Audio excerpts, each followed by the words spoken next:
조금 더 깊이 소리를 디자인하고 싶다. 그 디자인을 위해서는 세 가지 요소가 아주 중요한 역할을 합니다. 어느 정도로 활을 아껴서 썼을 때 찌부러지지 않고 또렷한 소리가 나느냐, 악기 소리를 최대한 뽑아내기 위해서는 악기에서 뿜어 나오게 해야 되거든요. 뿜어 나오게 하려면 이런 거를 이해를 하고 찾아야 되는 거죠. 단순한 기교적인 연습이 아니라 물리적인 원리를 기반으로 스스로 소리를 디자인하는 능력을 키우는 것이 목표가 될 수 있겠습니다. 한 단계 업그레이드 되는 거죠. 나랑 바이올린 배울래?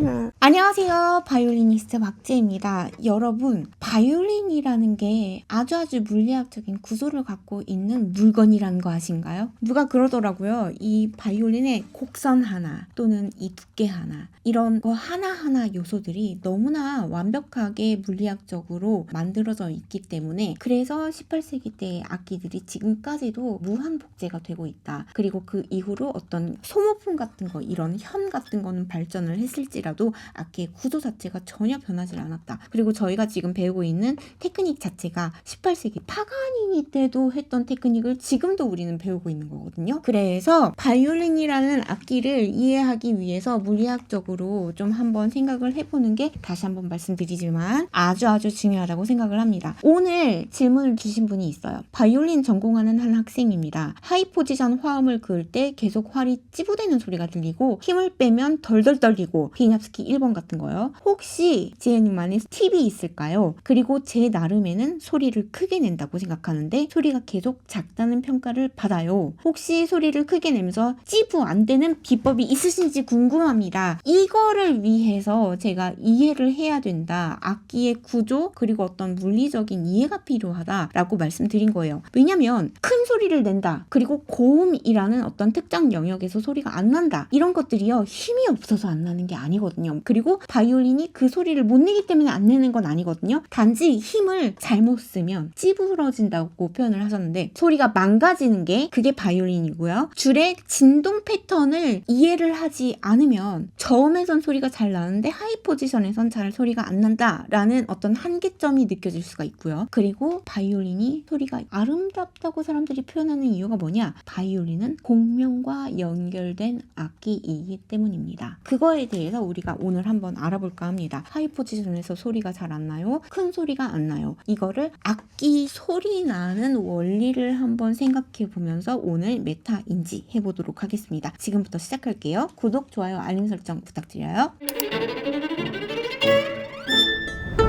악기를 보시면 굉장히 길다고도 할 수 있지만 짧다고도 할 수 있겠죠. 근데 이 안에서 우리가 모든 걸 해결합니다. 그런데 소리 크기에 영향을 주는 요소는 세 가지가 있다고 생각을 하면 될 것 같아요. 이 줄의 관점에서 이 줄이 흔들림으로 우리가 소리를 자아내게 되는 건데 이 줄에 많은 힘이 가해지면 소리가 크게 나고 적은 힘이 가해지면 소리가 작게 난다. 1차원적인 생각이고 만약에 조금 더 깊이 소리를 디자인하고 싶다. 그 디자인 안에는 힘 있는 소리, 견고한 소리, 싸나운 소리, 부드러운 소리, 작은 소리, 큰 소리가 다 포함이 되는 거죠. 그 디자인을 위해서는 세 가지 요소가 아주 중요한 역할을 합니다. 컨택 포인트 위치. 항상 제가 여러 차례 말씀을 드렸지만 어떤 부분을 활이 긋느냐, 그 포인트가 어디냐, 활과 현이 컨택되는 그 지점이 어디냐, 그 위치에 따라서 달라지고요. 압력이라는 건 힘에 눌리는 압력도 포함이 되지만 얼마나 함축해서 소리를 내느냐, 그래서 압력이라고 하는 거죠. 눌림 정도가 아니라 압력. 그리고 세 번째 속도 조절이라고 생각하면 돼요. 활과 줄의 접점이라는 걸 우리가 컨택 포인트라고 생각을 할 때요. 단순하게 표현을 하자면 지판 쪽으로 그을수록 소리는 조금 더 부드럽고 작게 들립니다. 브릿지 쪽으로 가면 갈수록 힘 있는 소리가 나지만 컨트롤하기가 어려워요. 무슨 소리냐? 지판 쪽으로 갈수록 소리가 부드러워져요.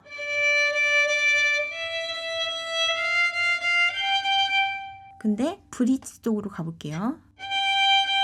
이렇게 가다가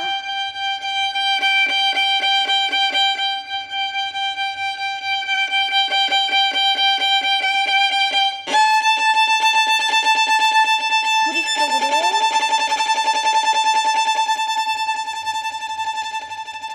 들리시나요? 대신 브릿지 쪽으로 가면 소리가 힘이 써지고 약간은 날카로워지는 반면 컨트롤이 어려워진다고 하는 이유는 브릿지 쪽에서 소리가 큰 가운데 돌출되게 선명하고 좋은 소리가 나는 이 영역이 매우 좁아져요. 브릿지 쪽으로 갈수록. 이 지판 쪽으로 가는 연주법은 웬만해서는 우리가 지판 위로 긋진 않으니까 대부분 지판 위로 가진 않잖아요. 지판 쪽으로 가는 거는 여기도 소리가 나고 여기도 소리가 나요. 그런데 이러면 소리가 작죠? 큰 소리를 내기 위해서는 브릿지 쪽으로 활을 컨택 포인트를 이동을 해야 돼요. 활과 현의 접점이 브릿지 쪽으로 가야 된다는 의미예요. 근데 그러면 그었을 때 좋은 소리가 나는 영역이 좁아진다는 거예요. 근데 조금만 더 브릿지 쪽으로 가면 이런 소리가 나기 때문에 컨트롤 이슈가 좀 있다. 바이올린과 사랑에 빠지는 시간, 메타 바이올린. 자, 그리고 또 다른 요소, 활의 압력과 속도 조절. 압력이라는 거를 너무 소리가 누르면 찌부러져요. 아까 말씀한 것처럼. 근데 그렇게 찌부러진다면 한번 활을 많이 써볼 필요가 있습니다. 속도를 조금 올려보라는 거예요. 활을 쓰는 속도. 예를 들어 정말 압축된 압력을 가하고 싶다라고 하면 두 가지를 쉽게 하게 되는데요. 하나는 세로로 활에 팔의 무게를 더 실는 거. 무게죠. 그러니까 세로로 가해지는 힘. 또 다른 게 팔의 속도를 아주 낮추는 거예요. 그건 가로축이죠. 팔에 힘을 얻는 거는 세로축, 속도를 늦추거나 빠르게 하는 건 가로축. 그래서 많이 누르고 최대한 찌부러지지 않는 상태에서 활을 아껴서 써볼게요. 조금씩 찌부러지지만 어쨌든 굉장히 압축된 소리예요. 근데 여기에서 힘을 덜 하고 그리고 활을 조금 더 빨리 써볼게요.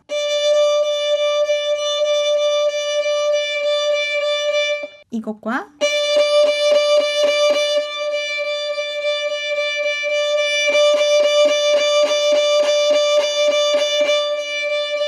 다르죠? 이걸 위해서 활 속도만 빠르고 압력이 없으면 소리가 약하니까 중지 그리고 약지를 활용해서 활의 무게를 줄에 실는 연습도 해보고 어느 정도로 활을 아껴서 썼을 때 찌부러지지 않고 알찬 소리가 또렷한 소리가 나느냐 이거는 연습으로 조금 내가 익혀야 되는 개념이긴 해요. 그런데 지금 큰 소리를 내려고 하면 소리가 찌부러진다 라고 하는 거는 조금 활을 빨리 쓰고 많이 써야 될 필요가 있다라는 결과가 나오겠죠. 그리고 하이 포지션에서 소리가 안 난다고 했는데 하이 포지션으로 갈수록 아까 바이올린에 큰 소리를 낼 수 있는 영향을 주는 게 세 가지라고 했죠. 첫 번째로 말한 게 컨택 포인트였어요. 근데 고음으로 갈수록 브릿지 쪽으로 가야 소리가 더 명료하게 나거든요. 그러니까 하이 포지션이면 만약에 솔이다.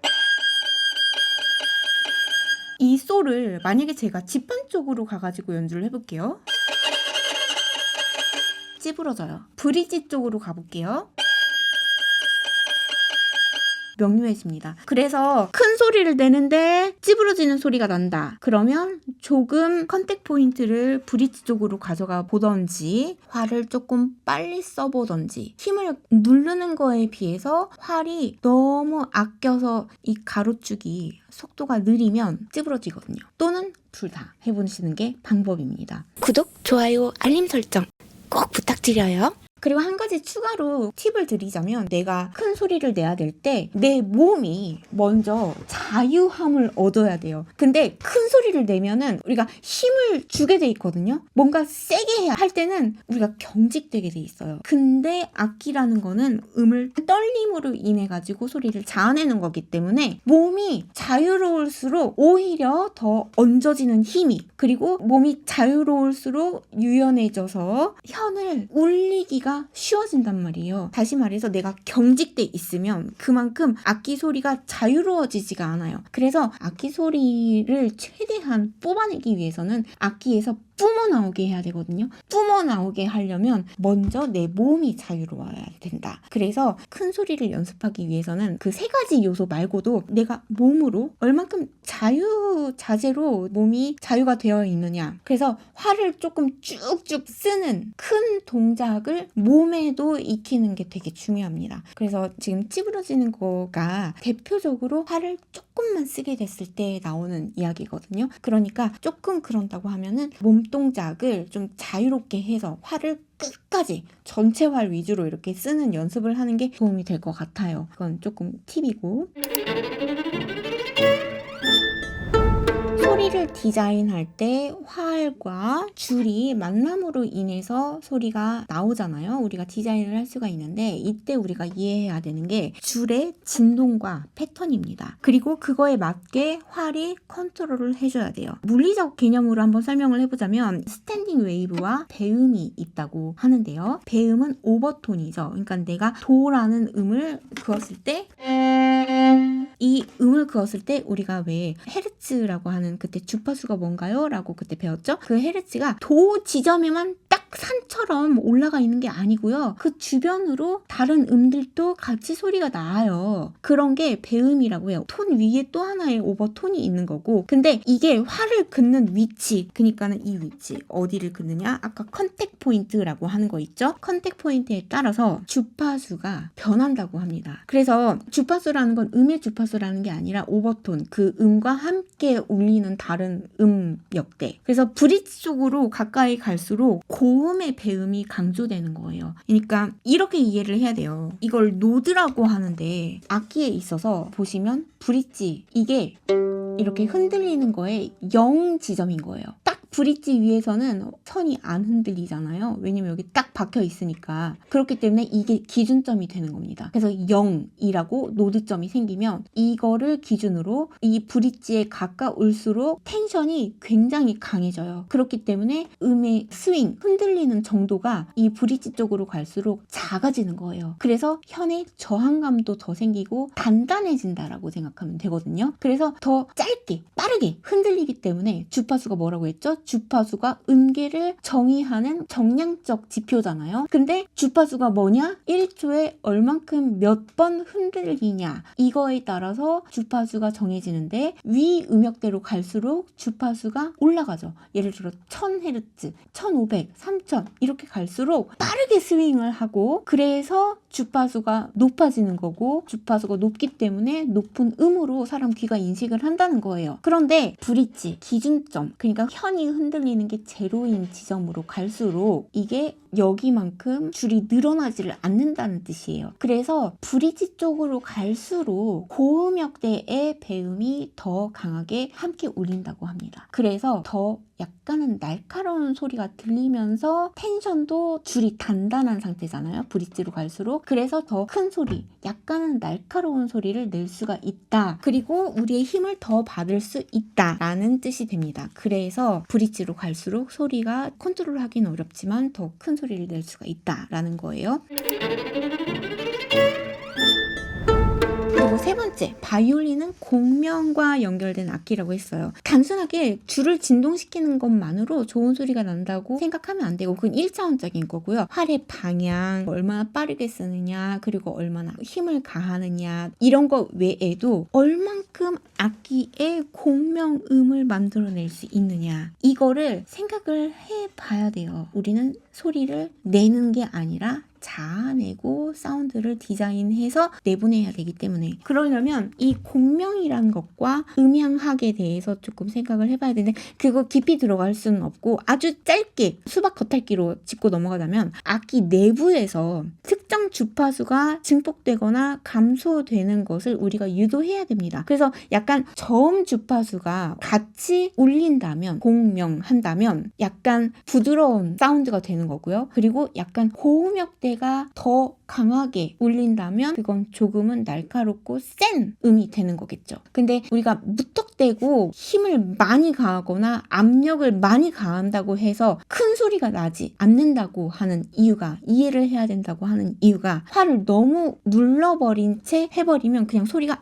이렇게 되는 거예요. 그래서 악기 공명 자체가 막혀버립니다. 그래서 그럴 때 물리적으로 올바른 접근이라고 한다면 바이올린의 배음, 레조넌스 프리퀀시라고 해서 한 음을 그었을 때 같이 울리는 또 다른 음역대, 이게 충분히 같이 울릴 수 있도록 자유함을 줘야 돼요. 내가 도를 긋는다 라고 했을 때 도와 함께 울리는 공명음이 같이 울릴 수 있는 룸을 줘야 된다는 거예요. 그렇기 때문에 스스로 바이올린이 울리게끔 활의 압력을 최적화하는 그 과정이 필요합니다. 뭘 할 때? 사운드 디자인을 할 때. 다시 말해서 톤을 만들어낼 때 어떤 톤이냐에 따라서 연주 자체가 달라지는 거거든요. 근데 아까 질문하신 분께서 겹음을 할 때 또 찌부럭거린다 라고 했는데, 그렇다면 겹음을 할 때 아무래도 우리가 만약에 미선과 라선을 긋는다 라고 했을 때 미선에 전해지는 압력과 라선에 전해지는 압력이 다르다는 이야기예요. 그래서 어느 한쪽에 치우치거나 또는 두 선을 잘 내려고 하다 보니까 너무 많이 압력이 가해져서 공명음이 죽어버리는 거죠. 그러니까 공명음이 같이 제대로 날 때는요, 살짝 어느 곳에서 활을 조금 미끄러지거나 웬만해선 삑사리라고 하죠. 그게 공명음이 같이 나고 있을 때는 조금은 용서를 해줘요, 악기가. 그래서 삑사리 나는 확률이 조금 적어진다고 생각을 하면 될 것 같아요. 이렇게 말해도 되나? 근데 어쨌든 이게 공명음을 같이 낸다는 게 그래서 중요하다라는 걸 이해를 했으면 좋겠고요.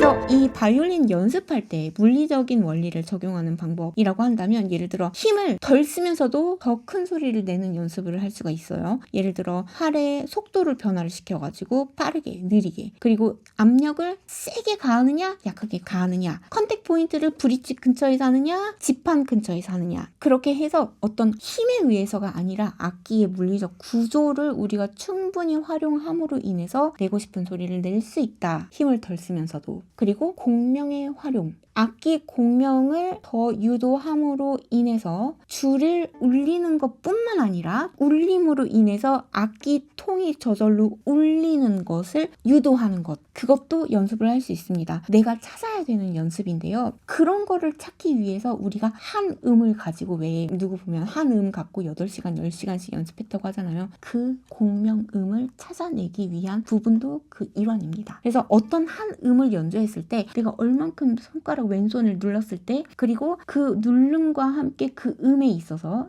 예를 들어 레선의 솔이라고 한번 보자고요. 레선의 솔을 그었을 때 내가 손가락을 어느 정도로 압력을 가했을 때, 팔을 얼마나 세게 그었을 때, 어느 지점에 그었을 때 소리가 가장 울리더라. 이거는 본인이 악기를 갖고 찾아내야 되는 부분입니다. 근데 이런 거를 이해를 하고 찾아야 되는 거죠. 내가 뭘 찾는지도 모르고 찾자고 하면 의미가 없는 거거든요. 뾰로롱. 그리고 큰 소리에 있어서 정말 중요한 요소가, 그리고 많은 분들이 간과하는 게 압력이라고 하는 건데, 압력이라고 하는 건 다시 말해서 활의 쓰는 속도를 조절함으로 말미암아 현의 저항을 감각적으로 익히는 연습입니다. 우리가 자전거 페달 구를 때 기어가 1단부터 10단까지 있다고 하면 아마 1단이 오르막길 갈 때 이런 걸 거예요. 그리고 10단으로 갈수록 가볍게 돌리는 거죠. 근데 가볍게 돌릴 때는 빨리 페달을 밟는데 자전거가 1단에서처럼 빨리 나가진 않거든요. 대신 1단으로 기어를 맞춰놓고 페달을 돌리면 반 바퀴 내가 페달을 밟는데 굉장히 저항이 센 반면,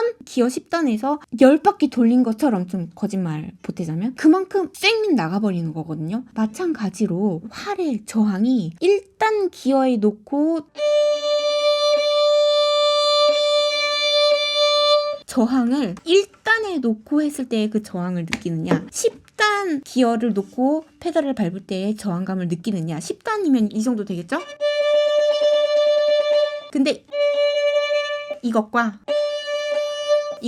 음의 힘이 텍스처가 다르다는 거죠. 질감이. 그걸 압력이라고 하고 그 압력을 느끼는 감각을 익히는 게 저항감을 익히는 거다라고 생각하시면 될 것 같아요. 그리고 자세를 활용한 큰 소리를 우리가 유도할 수도 있습니다. 뭐냐면 아까 자세가 자유로워야 공명음도 더 잘 유도할 수 있고, 왜냐면 너무 눌러버리면 공명음이 다 꺼져 버리니까. 근데 자세를 활용해서 큰 소리를 낸다는 건 뭐냐면요, 예를 들어 미선, 고음을 낸다 라고 했을 때 고음이 아무래도 탄력이 다른 데보다는 유연하지가 않기 때문에 가할 수 있는 힘이 제한적입니다. 그리고 현도 얇잖아요. 그래서 낼 수 있는 볼륨상으로도 크지가 않아요. 근데 그럴 때 할 수 있는 방법, 예를 들어 가슴을 내밀면 아무래도 악기가 위로 들리죠. 위는 어디죠? 팔로 더 가까이 간다는 거예요. 그러니까 활을 우리는 보통 위에서 밑으로 힘을 가한다고 생각하지만 사실은 가만히 있어요. 근데 악기를 들면 악기가 활을 눌러요. 이렇게 역으로도 생각할 수 있다는 거예요. 그 말인 즉슨 내가 큰 소리를 내기 위해서 악기를 드는 것 또한 도움이 될 수 있다. 악기를 어떻게 들어요? 이렇게 들면 여기가 들리죠, 여기가. 근데 여기를 들기 위해서는 가슴을 피자. 그래서 약간 가슴을 내민다라는 느낌으로 그렇게 연주를 하고 그게 견고한 스타치오도 돼요. 그래서 우리가 예를 들어 몸이 자유로워지기 위해서는 세게 움직임을 하면 할수록 중심축이 견고해야 이걸 버팁니다. 그래서 힘을 꽉 밀기 위해서는 이 견고한 축이 기본이 돼야 돼요. 예를 들어 우리가 팔씨름을 할 때 그냥 어디에 기대지 않고 팔씨름을 하면 진짜 이 힘으로만, 이 밑팔로만 힘을 내야 되는데 반칙이라고 하죠. 책상 끝에 이렇게 손을 대고 이렇게 눌러요. 그러면 기댈 수 있는 축이 생기잖아요. 낼 수 있는 힘이 달라집니다. 마찬가지로 내 자세가 견고하냐 아니냐에 따라서도 내가 낼 수 있는 힘 달라지고요. 그리고 내가 낼 수 있는 활의 속도가 달라집니다. 그리고 이게 자유로워지기 때문에 그만큼 공명음도 더 유도를 할 수가 있게 됩니다. 구독은 사랑이에요.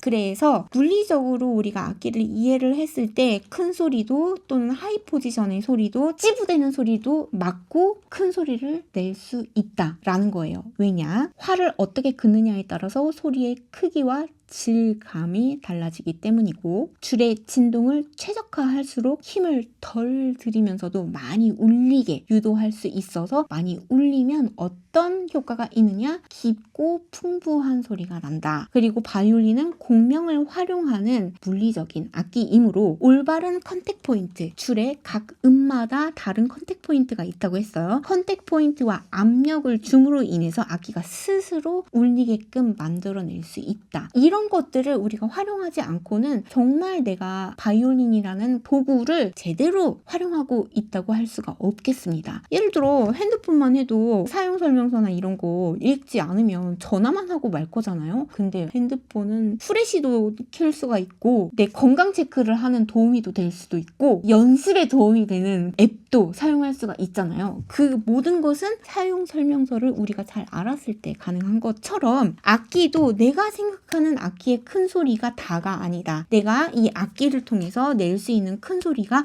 악기라는 구조를 이해함으로 말미암아 훨씬 더 꺼내올 수 있다라는 거 이해하셨으면 좋겠습니다. 그래서 궁극적인 목표는 이거죠. 우리가 연습을 할 때 이런 생각을 하고 이해와 인지를 함으로 인해서 단순한 기교적인 연습이 아니라 물리적인 원리를 기반으로 스스로 소리를 디자인하는 능력을 키우는 것이 목표가 될 수 있겠습니다. 한 단계 업그레이드 되는 거죠. 큰 소리를 내느냐? 아니죠. 얼마나 깊고 풍부한 소리를 힘을 덜 들이고 낼 수 있느냐. 그만큼 악기에서 끌어낼 수 있느냐. 이거를 하기 위해서 우리가 이 모든 것을 장황하게 이해해야 되고 알아야 되고 인지해서 그 방향성을 보고 앞으로 질주 돌격해야 된다는 의미입니다. 바이올린과 사랑에 빠지는 시간, 메타 바이올린. 이렇게 여러분 물리적인 원리를 이해함으로 효율적인 연습하실 수 있기를 바랍니다. 그리고 거기에 제가 조금이라도 힘이 되었기를 바라봅니다. 구독, 좋아요, 알림 설정 아직 안 하신 거 아니죠?